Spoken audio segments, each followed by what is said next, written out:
Salut à tous, on espère que vous allez bien. On vous souhaite la bienvenue dans l'Arche de Jouer. Aujourd'hui on va vous montrer une install de malade. Ce sera la première vidéo pour notre Pogona Viticep. Allez, on y va, c'est parti. Et voilà la bête, 1m75 de long, pour 70 de haut et 90 de large.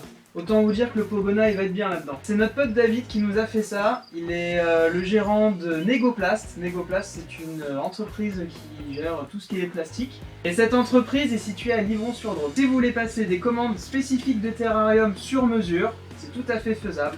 Et on va vous parler un petit peu du terrarium. Du coup on a opté pour faire un terra en plexi parce que c'est un matériau qui est facilement modelable. Joël il va faire des trous pour avoir des aérations sur les côtés avec la perceuse.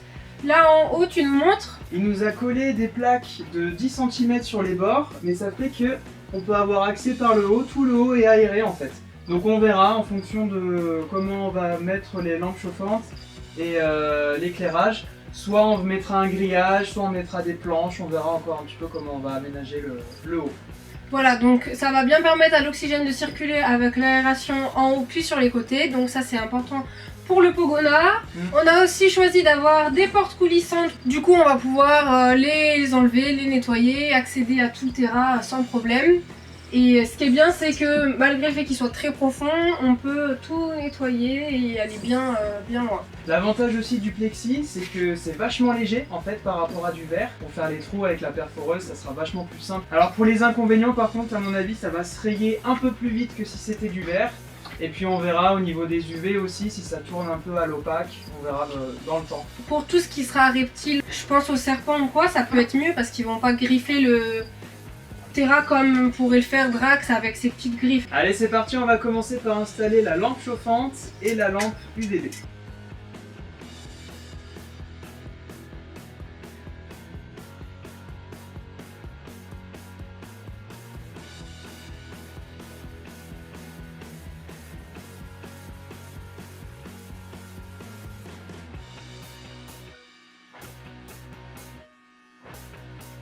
On a branché un timer sur une prise et on a branché une multiprise au timer pour que et l'UV et la lampe chauffante soient reliés au timer et qu'on n'ait plus à s'en occuper. Donc ils sont réglés pour être allumés à peu près à 8 h le matin et s'éteindre le soir. Ok, donc j'ai juste mis un crochet en fait qu'on a fixé au mur et voilà, bah, ça va prendre un petit peu. C'est Luna. Ça c'est Luna qui cause. Allez vas-y, tu allumes tout ça. Voilà, c'est bon. C'est nickel. Allez, maintenant que la lampe chauffante et la lampe UVB sont installées, on va passer au substrat. Donc pour le substrat, on est parti sur des sacs de desert bedding. On va vous montrer un peu. Hop, le packaging. Voilà, donc c'est ce qu'on nous a recommandé chez Bébésaurus, parce qu'encore une fois, on s'est fourni chez eux. Et bon, bah, c'est vraiment top pour le Pogona. Ça a un aspect un peu désertique. Ouais. On a pris 2 sacs de 20 kg. 2 énormes sacs. J'espère qu'on en aura assez pour la surface.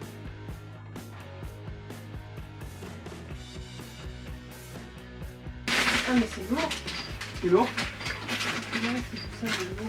Qu'est-ce qu'il dit? Terre de terrarium spécial pour terrarium, mélange de terre spéciale avec sable et glaise, aspect naturel, idéal pour creuser et pour la création de cavernes. Humidité naturelle, nanana. Ah bah comme ça il creuse et il se crée ses propres cavernes. Ok. Ouais, en fait, un sac ça suffira. Un sac ça suffit. Et... on peut en rajouter un deuxième finalement. Ouais, ou on le garde quand il tire ça, on change. Hein. Par contre, t'as remarqué que c'est tout le temps moi qui mets les mains dans la tête. On va appuyer un peu. Oh, je pense qu'on peut en mettre le deuxième. Hein. Ça lui fera une vraie belle couche. Ça lui permettra de creuser. Ouais, s'il va un peu se marrer. On peut faire. Tu peux voir, ça fait quoi comme épaisseur là? C'est pas mal, mais en vrai, on peut lui en mettre. Oh ouais, on peut mettre le deuxième. On peut déjà le tasser un petit peu celui-là. Non, le tasse pas. Comme ça, s'il veut se faire des tunnels, il peut. Ouais, c'est trop stylé. C'est tout doux. Ouais. Bon, allez, go le deuxième.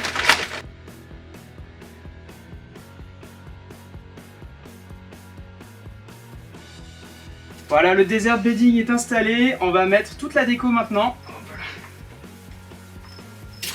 Alors, on va commencer par cette grosse pierre. Et on va la mettre à côté. Sous le point chaud. Sous le point chaud, ouais. Comme ça. Hop. Elle est stable. Ah, faut bien la caler, hein, pour pas qu'il se la prenne dans la tronche. Voilà, ça a l'air pas mal stable.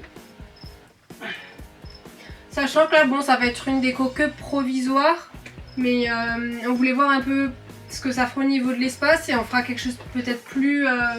On fera une deuxième vidéo en Ouais. fait où on rachètera je pense un peu de déco. En fait on s'attendait pas à ce qu'il soit aussi grand même avec les mesures. Et on se dit qu'on n'aura pas assez de déco pour faire en sorte que ce soit vachement sympa. Donc là c'est la première vidéo où on installe un peu de déco. Il y en aura une deuxième où vous verrez tout le final. Qu'est-ce que tu faisais là? Alors là je suis en train d'essayer de voir à combien on est au niveau du point chaud. À mon avis il faudra rajouter... On voit la souche, vous allez voir. Je pense que la souche là, elle sera peut-être pas mal si finalement je la mets sur le rocher, tu vois, le rocher je le mets comme ça, S'il tombe, Joël. et la souche au-dessus, non? Non, faut pas que s'il tombe... Bon, en tout cas, à mon avis, on va investir sur une souche énorme, et vraiment énorme. Ouais, ça, c'est pas terrible. Hein. Faut pas que ça tombe. Hein. Faut vraiment pas que ça tombe, que ça tangue, faut pas que ça soit comme ça, quoi. Faut vraiment que ça soit bien installé. Bon, pour l'instant, on fait ça, et on ira récupérer une giga souche. Alors on avait acheté une petite plante pour tortue, donc c'est plein de calcium et ça on en donne... En vrai, Drax il mange une plante en une semaine. Donc en plus c'est pas trop cher, hein. On avait pris ça en animalerie à 2,50 €. Après il y a certaines jardineries qui vont le faire plus cher, style 7,50 €. En jardinerie elles sont quand même un peu plus belles, un peu plus grosses, il y aura certainement déjà plus de jus dans les feuilles. Mais en tout cas ça c'est quelque chose qui tue vraiment. Et c'est un bon moyen de l'aider à manger des légumes plutôt que... Ouais. Riche en calcium en plus. Donc ça va l'aider pour ses besoins en calcium, ça c'est vraiment top. Les tortues également peuvent manger ce genre de plantes. Donc ça peut être un bon apport.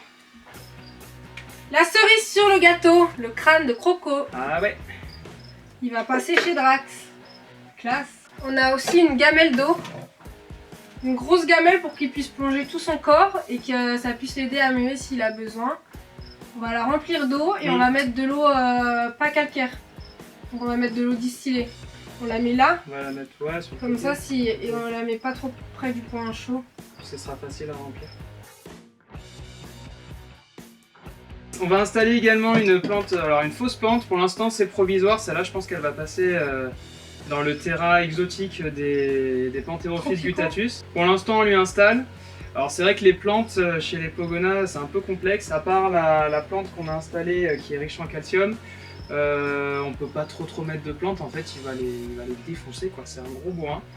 Et même cette plante là, il faudrait limite la caler avec une espèce d'argile ou quelque chose pour vraiment qu'elle reste stable. Parce qu'il suffit qu'il passe à côté et va la renverser.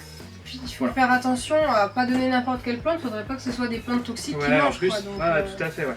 Donc privilégier, même, voilà, ils en font quand même des plus en plus réalistes, je trouve, en plantes, artificielles. Après, voilà, c'est sûr, ça fait moins envie, mais bon, c'est vraiment mieux pour le Pogona, sinon il va faire un gros carnage et ça va pas être sympa.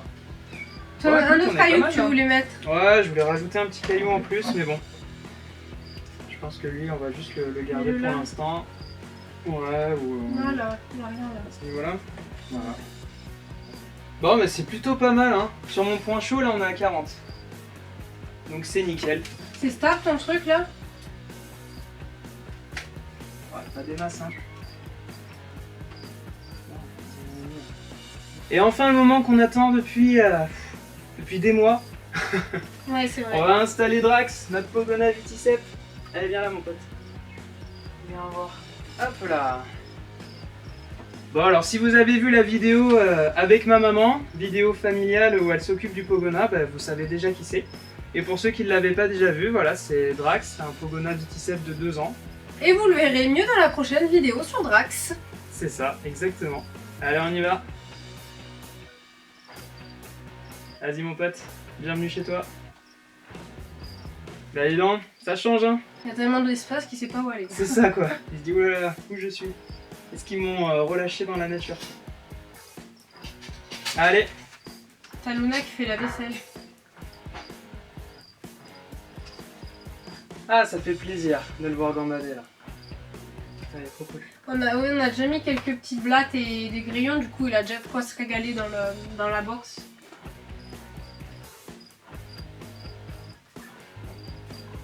Voilà, on arrive à la fin de cette vidéo, on espère vraiment qu'elle vous aura plu. Et merci beaucoup de l'avoir regardé jusqu'au bout. Surtout, n'hésitez pas à vous abonner et à activer la cloche pour voir la prochaine vidéo sur justement le Pogona Viticep. Voilà, on va tout vous expliquer, qu'est-ce que c'est, d'où ça vient, qu'est-ce que ça mange, bref, on va vraiment faire une vidéo complète là-dessus. Ce sera la totale. La totale. A très bientôt du coup sur l'Arche de Joé. Ciao.